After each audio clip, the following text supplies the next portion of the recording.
tanggal 9 November 2025 berkesempatan meninjau di sebuah lokasi penggambaran filem Azura tahun 1984 bertempat di Sekolah Menengah Sultan Salahuddin Abdul Aziz Shah di Seksyen 2 Shah Alam, Selangor.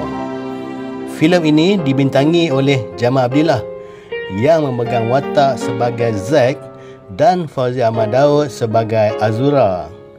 Sedikit sedutan dalam babak filem Azura di mana Zack pergi ke sekolah dengan membawa sejambak bunga sebagai tanda terima kasih kepada Azura kerana menolongnya dalam kemalangan.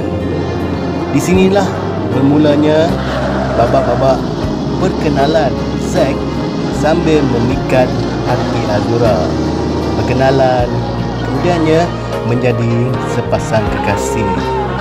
Walaupun awalnya cinta mereka terhalang dengan pelbagai ranjau, rintangan dan dugaan yang terpaksa diharungi bersama.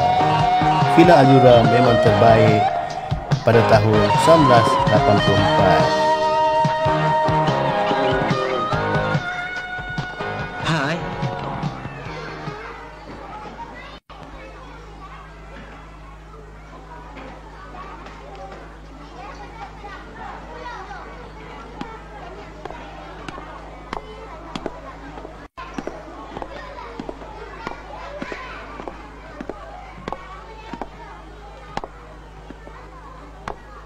Terima kasih kerana anda telah menolong saya.